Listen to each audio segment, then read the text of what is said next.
एक और सवाल, आप नवाचार की आप हमेशा बात करते हैं, अभी भी इस रोचक बातचीत में भी बड़े आपके नए नए इनिशिएटिव हमने सुने। ये बताइए मोदी जी, वो वक्त कब आएगा जब इस देश के आम आदमी को मुफ्त राशन की ही जरूरत नहीं रहेगी? वही हमारा ड्रीम होना चाहिए, लेकिन उसके तरीके डेडलाइन तय करके नहीं होते हैं जी उसके लिए एक प्रोसेस होती है। मैं गुजरात का अनुभव बताता हूँ। जी मैं गुजरात में गरीब कल्याण मेला करता था।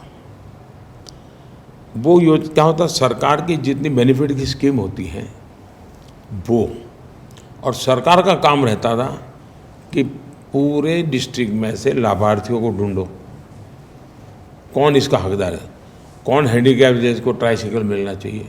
कागज़ पर काम नहीं चल गया। मुझे लास्ट माइल डिलीवरी मेरी विशेषता है, तो उनको घर घर जाना पड़ता था, 3 महीने तक सर्वे करना पड़ता था, फिर हर एक को लेकर के आओ, और साथ में एक और व्यक्ति को लाने की छूट जी और एक 20-25 मंच बनाता था।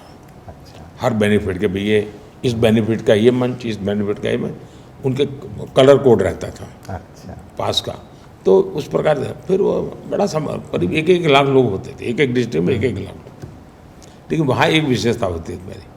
उसके पहले मैं डिस्ट्रिक्ट के स्कूलों में कंपटीशन करता था कि आपको एक नुक्कड़ नाटक लिखना है, और उसका विषय रहता है अब मुझे गरीब नहीं रहना है, अब मुझे गरीब नहीं रहना है, एस्पिरेशन। ये थीम डिस्ट्रिक्ट अपने तरीके से नाटक बनाए, उसकी कंपटीशन होती थी, और उसमें जो बेस्ट ड्रामा होता था 12-13 मिनट का होता था। जब गरीब कल्याण मेला होता था, मैं मंच पर बैठता था, मेरे सामने उसको करना होता था, उसको मौका मिलता था परफॉर्म करने का।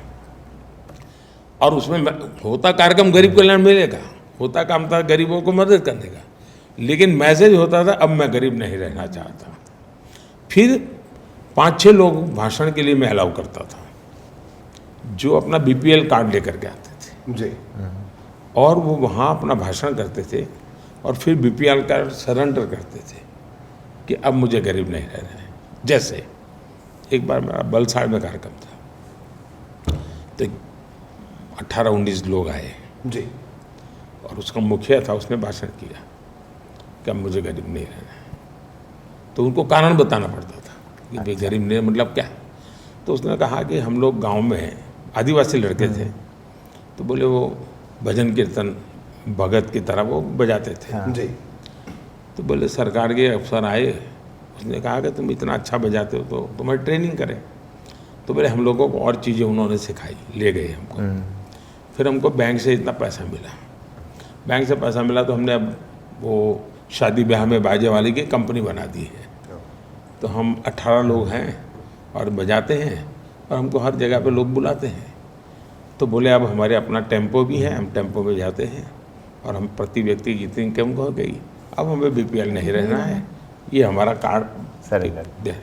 तो ऐसे 8-10 लोग मंच पर आके BPL सरेंडर है ना, गरीबी से मैं बाहर निकला, उसका मुझे उसका उत्सव, गरीब से बाहर निकलने का उत्सव।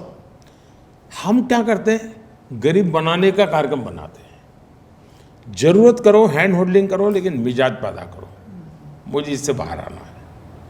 मैं जो घर दे रहा हूँ तब घर नहीं दे रहा हूँ, नए अरमान दे रहा हूँ जी, वो 4 दीवारें नहीं दे रहा हूँ, नए सपनों का बीज बोता हूँ।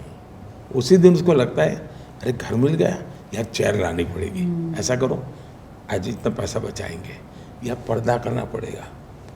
मैंने एक बार क्या किया, सूरत में गरीबों के लिए मल्टी स्टोरी घर बनाए।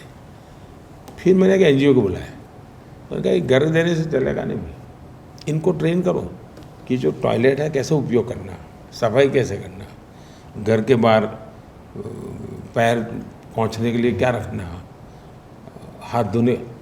मैंने ट्रेनिंग की जी 3 दिन, और उनको सिर्फ मकान नहीं, जिंदगी बदलनी है।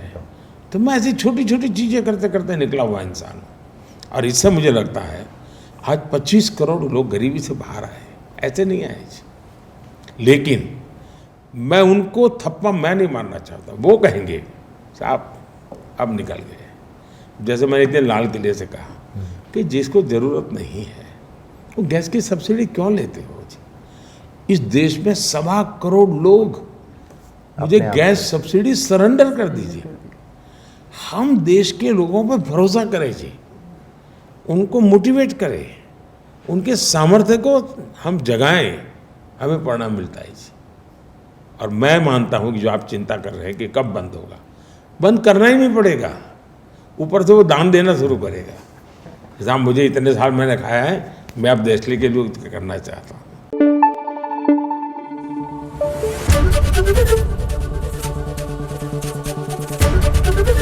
एबीपी न्यूज आपको रखे आगे।